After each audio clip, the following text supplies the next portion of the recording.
السلام علیکم ویورز، امید ہے آپ سب ٹھیک ہوں گے۔ ہم آپ کے لیے لاتے ہیں مزیدار سی کہانیاں اچھی لگتی ہوں تو اس کو سبسکرائب ضرور کر دیجیے گا۔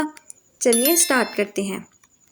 ایک دفعہ کا ذکر ہے کہ کسی گاؤں کا چودھری سودا لینے شہر میں آیا ہوا تھا تو کیا دیکھا کہ کئی جگہ لوگ ایک وکیل کی بڑی تعریف کر رہے ہیں کہ وہ تو 100 روپے کی ایک بات بتاتا ہے اور ہزار روپے کا ایک نکتہ سمجھاتا ہے۔ چودھری نے دل میں کہا ہم بھی چل کر اس کی کوئی بات سن آئیں تو بہت اچھا ہوگا۔ یہ سوچ کر وہ وکیل کے مکان پر پہنچا اور کہا وکیل صاحب میں نے آپ کی باتوں کی بہت تعریف سنی ہے، مجھے بھی کوئی بات سنا دیجیے۔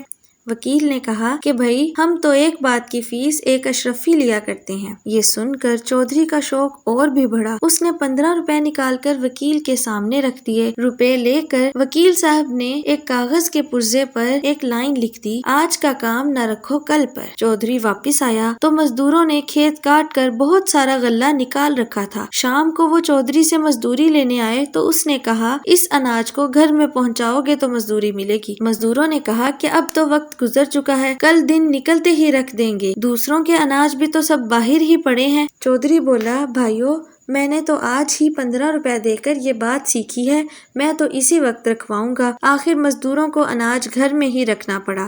اتفاق سے اسی رات اس قدر بارش ہوئی کہ سارے گاؤں والوں کا غلہ پانی میں بہہ گیا اور خراب ہو کر رہ گیا، مگر چودھری کا غلہ بالکل بچا رہا اور بچتے وقت اسے اتنا نفع ہوا کہ 1 اشرفی کے بدلے 20 اشرفیاں وصول ہو گئی۔ اس لیے پیارے بچوں، آج کا کام کبھی بھی کل پر نہیں چھوڑنا چاہیے۔